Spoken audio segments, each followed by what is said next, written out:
All right. Good day, ladies and gentlemen. Thank you for joining me on this episode of The Truth with Ben Jokes, your favorite political talk show. Now, some of us believe that no matter how long Tinubu is allowed to stay in office, Nigeria will not solve her problems under his reign. As a matter of fact, the situation will continue to worsen. Why do I think this way? It is because to solve problems, you have to be honest.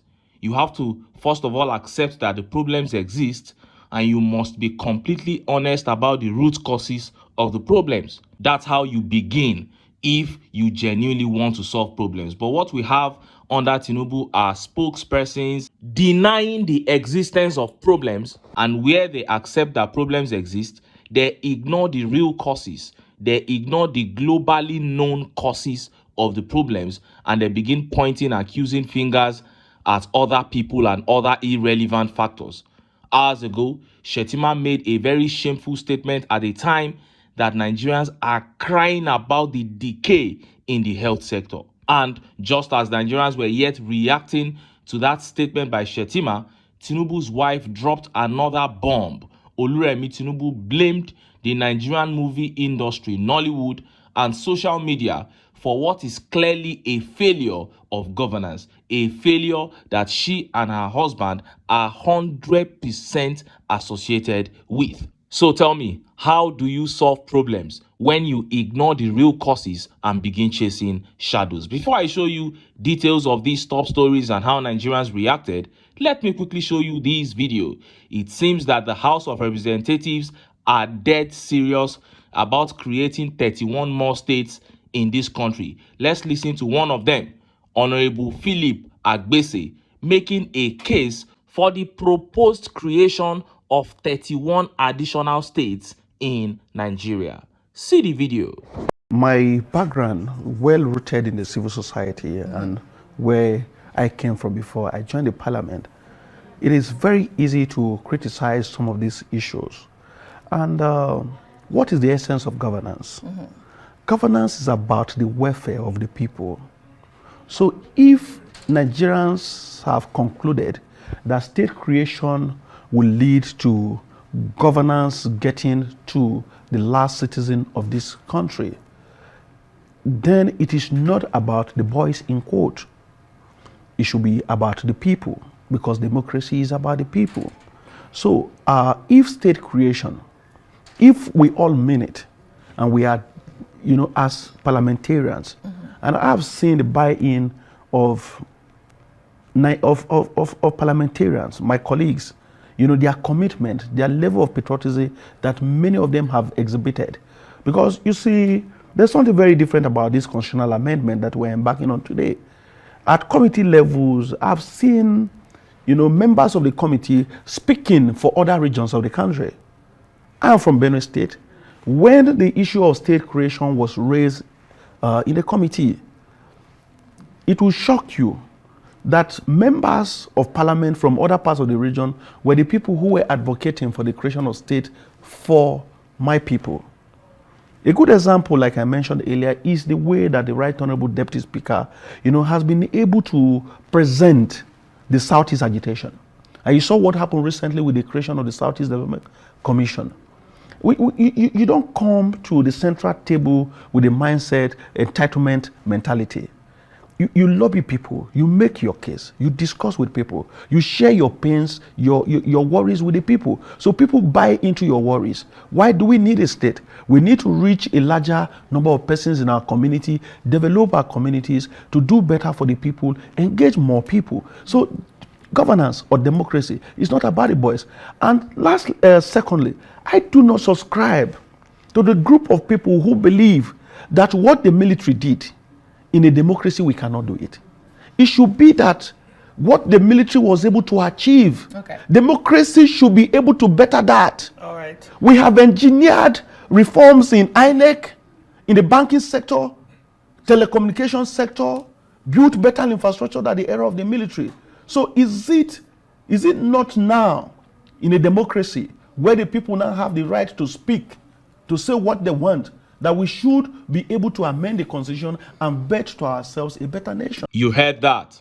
Now let me start by commenting on the part where he compared our so-called democracy with the military rule that we had. For me, the few gains of democracy we had under the 16 years of PDP have almost been totally eroded by the 10 years of APC. Today, we no longer have freedom of speech in this country. And that is just one of the many rights that we have lost to the reign of the APC.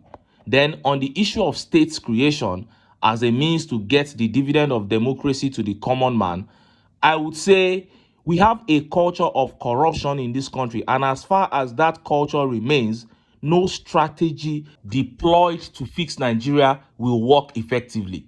With this present crop of corrupt politicians, even with 200 states, poverty will continue to reign supreme in Nigeria.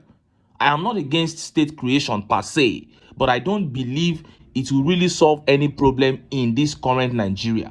Because if we have 34 greedy state governors out of 36 state governors, then we create 31 more states and we end up with 62 greedy and evil state governors out of 67 governors. How does that make Nigeria better? And then states will send representatives to the National Assembly, each state, so the lawmakers will increase in number and more state resources will go into their salaries and allowances. Meanwhile, there are other ways to fix Nigeria. If you want to fix Nigeria, put Tinubu, his ministers, and all the lawmakers on minimum wage. Stop them from stealing. Start prosecuting criminal government officials transparently. Cut down cost of governance, amongst others. And under 1 year, you will see this same system begin to work, these same 36 states and FCT. It will be like magic. Anything else will never work if our culture and structure of corruption are not dismantled according to Peter Obi. Nothing will work. Point blank, period. Now, let us look at the details of the top stories. First is that shameful statement from Shettima that shows that this administration is not ready to fix the health sector. And next is that speech from REMI Tinubu where she blamed Nollywood and social media for the failure of governance. Let's start by taking the update from Shettima. Look at how the papers reported it. Nigeria now witnessing surge in reverse medical tourism. Shettima. Kashim Shettima has observed that Nigeria is witnessing a surge in reverse medical tourism, with patients from the United States and other countries thronging the nation's hospitals to seek affordable and high-quality kidney transplants. Shettima attributed the choice of Nigeria for treatment to affordability and high-quality expertise within the country's medical community. Speaking during a courtesy visit by the Nigeria Association of Nephrology at the Presidential Villa ahead of the association's 37th scientific conference, Shettima stressed the need for further investment in specialized medical education to sustain this progress. He said, there is reverse medical tourism these days, fundamentally because of the level of care at some of our hospitals, noting that 13 patients from the United States came to Nigeria for kidney transplants at Zenith Medical and Kidney Center because it is much cheaper here, and they received the same level of expertise available anywhere in the world. Shettima, however, noted the financial strain on patients, many of whom sell their homes or rely on government support to afford transplants. Shettima recalled healthcare initiatives he had embarked on during his tenure as governor of Borno State, as well as the success of ongoing free maternal care programs he introduced. Now, the sad thing about the words of Shettima here is that Nigerians are currently having their worst experience ever in the health sector. That is what makes his lies more painful. When I say Nigerians, I mean both patients and the doctors. Many Nigerians, as we speak, are turning to traditional means to treat themselves because doctors are constantly on strike. Many doctors are fleeing the country because of the despicable work conditions. But Shettima is saying it is our best time in the health sector. So how do you solve a problem that you don't even believe exists? These words of Shettima already tell us that they don't have plans to improve the health sector. What a disaster. And this tweet here says, we read a couple of days ago that some patients at UCH were taking inverters to the wards. due to the absence of light for months. Yet, you people are gaslighting the entire country. Also, if that is the case, what is Tinubu doing in France? That is it. University of Ibadan College Hospital went 82 straight days without electricity. Olawale here says, Naim Tinubu they go UK for treatment, idiot. That is it. Including himself, Shetima, he doesn't treat himself in this country. And you are saying people are flying down to treat themselves because you believe we are fools. And this tweet here says, stop the propaganda. How much investment have you made in the health sector to warrant foreigners coming to Nigeria for medical treatment? That is the big question. Do you think that these things happen by magic? That you neglect your health sector and just boom, out of nowhere, the health sector will just fix itself and people will start flying in for treatment? Do you think that's how it works? At a time that our doctors are fleeing the country in search of greener pastures, you are coming to tell us that everything is so fine, so good, and giving the impression that the health sector is doing fantastic. What a disgrace. And just as Nigerians were yet reacting to that, that update from REMI Tinubu began making the rounds. Look at how the papers reported it. Nollywood, social media, others fueling get-rich-quick syndrome. First Lady, the wife of Bola Tinubu, Senator Oluremi Tinubu on Friday, said skewed messages projected by some movies, social media, and religious organizations are fueling the get-rich-quick syndrome, which is also driving Nigeria's high rate of trafficking in persons.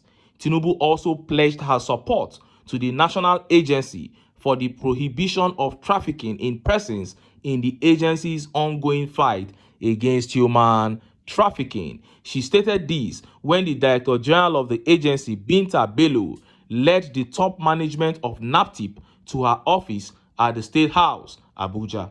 Senior Special Assistant to the First Lady on Media, Busola Kukoyi, revealed this in a statement signed on Friday titled, First Lady reiterates call for reorientation for hard work and patience. She said, the get-rich-quick syndrome is not helping matters.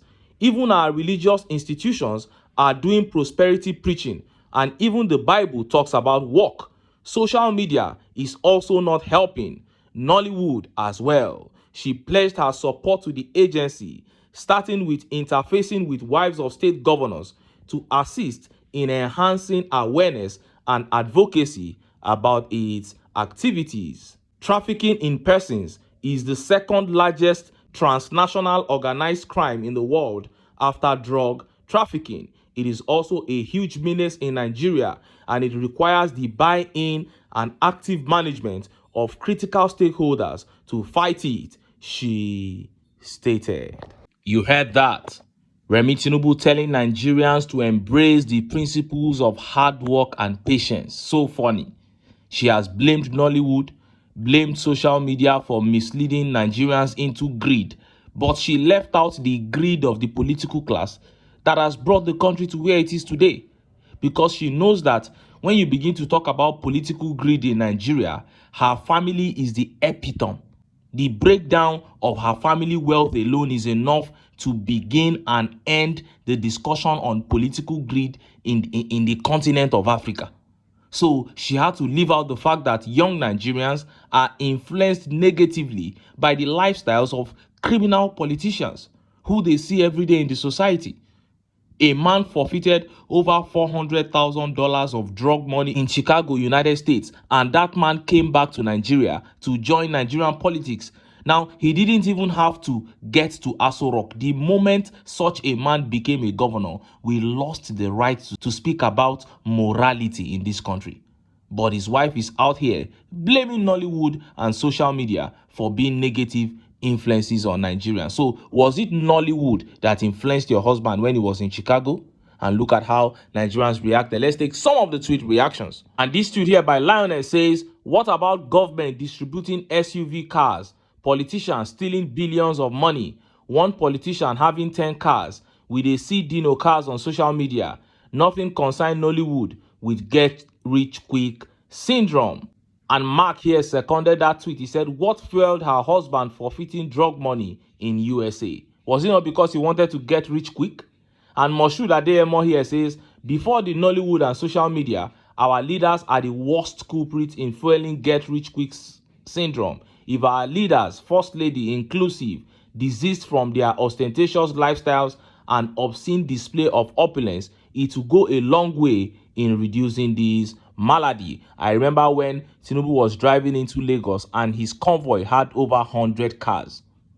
What message was he trying to pass to the people of this country, especially young Nigerians? And this tweet here by Ajayi Oluwaseun says, I don't know where this statistic was gotten, but I disagree with saying Nollywood is promoting get rich quick. It might be before, but for some years, the narrative has changed. Recently, politicians and social media promote such mostly, not even recently. Politicians have always been promoting it. And Ayodeji here says, I lost respect for this woman when she falsely claimed that she had to borrow 2 million, that she had to borrow around 2 million, though I can't recall the exact amount, from the wife of Shetima. You know, Tinubu's wife said things are so hard that she had to borrow 2 million naira from Shetima's wife. And this guy Ayodeji here is saying that was the point that he lost respect for her. But I'm telling you, there are some Nigerians that can be gullible to the point that they will believe that.